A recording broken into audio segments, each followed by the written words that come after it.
Salut les amis de la team Azabache, un petit point aujourd'hui, Curly va pas bien. Bon, je sais, ça se voit pas là, mais en fait, ça fait plusieurs jours qu'il a commencé à boiter, donc j'ai pensé que c'était un abcès. Alors aujourd'hui, la vétérinaire vient juste de partir. On a une super vétérinaire qui est absolument géniale. Donc il a bénéficié d'une échographie qui n'a rien révélé d'anormal. Il a été sédaté et là, je vous explique pas la galère, hein, parce qu'avec lui, c'est toujours la croix et la bannière. Mais bon, heureusement, elle sait y faire, donc il a pu être sédaté. Comme tu vois, il a des soucis pour se déplacer. Et je te mettrai une petite vidéo parce que pendant le temps où il était couché à côté de moi, où j'ai pris ses pulsations, ses respirations, j'en ai profité pour filmer, pour montrer à la véto. Mais par conséquent, je vais pouvoir te mettre les vidéos. Donc mon petit cheval est apathique. Sur la prise de sang, évidemment, on attend les retours pour un test SME parce que c'est un minorquin et c'est une race qui peut être susceptible d'avoir ce type de problème. Et aussi la borréliose puisqu'il a été porteur il y a quelques années déjà. Donc là, on veut savoir si les marqueurs sont à nouveau présents. Il a été sondé au niveau urinaire. Oui, sa fierté en a pris un coup. On lui a pris sa température et il a également été fouillé au niveau anal et elle est remontée tout le long pour voir s'il n'y avait pas des crottins et un risque de colique. Les résultats de la prise de sang pour les constantes sont plutôt bons. Il y a juste un petit peu les lymphocytes qui ont augmenté, mais sans plus. Mon cheval n'a pas de fièvre. Alors voilà, il y a plusieurs hypothèses, mais mon cheval n'est pas un gros mangeur, donc je ne pense pas que ce soit le résultat d'avoir mangé de l'herbe trop sucrée, puisque nous n'avons pas non plus d'herbe en abondance. C'est un cheval qui s'est passé des heures également à surveiller son troupeau et qui ne va pas manger, donc il n'a jamais été glouton. Il est nourri 2 fois par jour, et cela depuis qu'il a 3 ans, il en a 7 aujourd'hui. Bon, j'ai changé son alimentation, mais très très peu. On était en cours de modification parce qu'il était au S250 jusqu'à maintenant. Et j'ai voulu le passer au Dinavena Active 20 qui était mieux selon les analyses par rapport au rapport, par rapport au taux de sucre qui est quand même de 23%.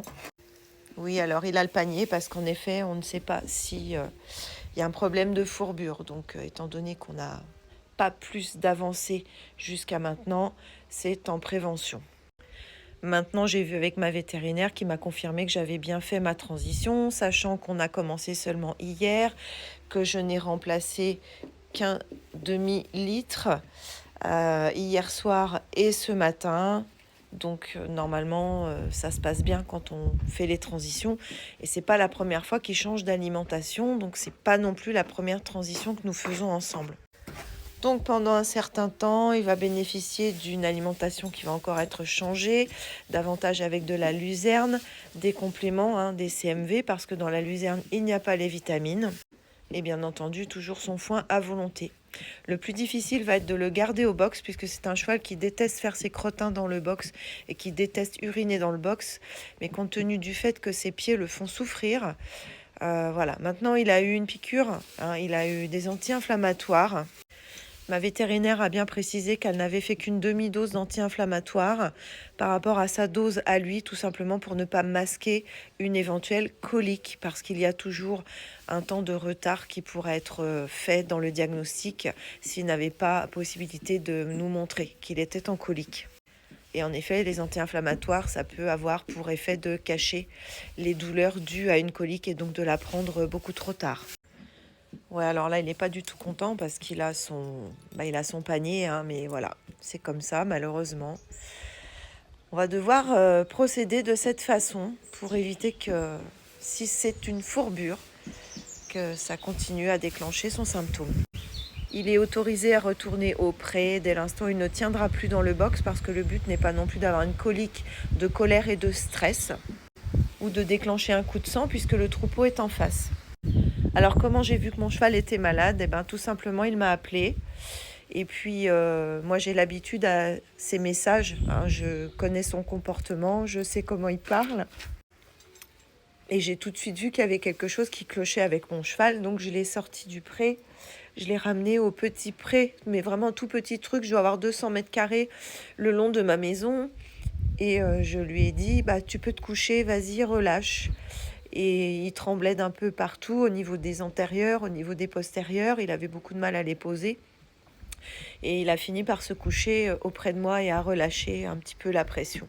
C'est pendant ce temps-là que j'en ai profité pour écouter son rythme cardiaque, savoir s'il y avait des glouglous au niveau du ventre et analyser également sa respiration plusieurs fois sur 1 minute. Donc c'est là que je me suis rendu compte que mon cheval respirait un peu trop vite. Il a pris la température, il n'en avait pas, mais voilà, et c'est comme ça que j'ai décidé d'appeler le veto.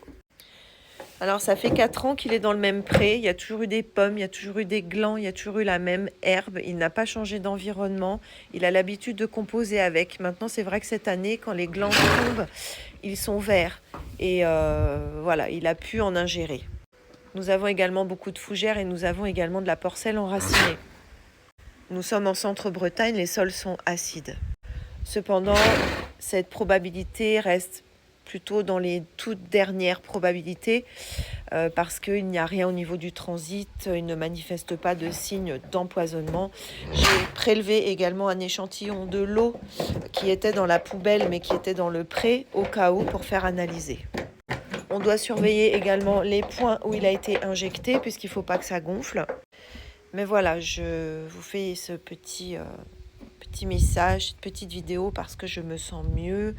J'ai confiance en notre vétérinaire, j'ai confiance en mon cheval et quoi qu'il en soit, de toute façon, voilà, on est là pour lui et je voulais vous tenir au courant. Je comptais reprendre les lives, mais je pense que pas tout de suite et vous comprendrez la raison. Voilà. Sur ce, je vous fais des gros bisous et puis je vous dis à bientôt pour vous donner des nouvelles du beau Kiorli. Bon, puis la dernière mission, ça va être de se cacher pour aller faire les rations des autres là qui m'attendent. Donc je pense que je vais tout mettre dans la boîte parce qu'il ne faut pas que Kiorli entende. Voilà, puisqu'il ne peut pas manger. Allez, sur ce, je vous fais des bisous et je vous tiens au courant. Ah oui, quand même une bonne nouvelle au milieu de tout ça, c'est pas la maladie des temps.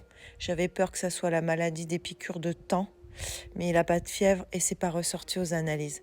Parce que vous savez, avec cette maladie, c'est tout votre troupeau qu'on vous abat et vous pouvez rien faire. Voilà, donc c'est quand même une bonne nouvelle au milieu des nouvelles de merde. Allez, bisous.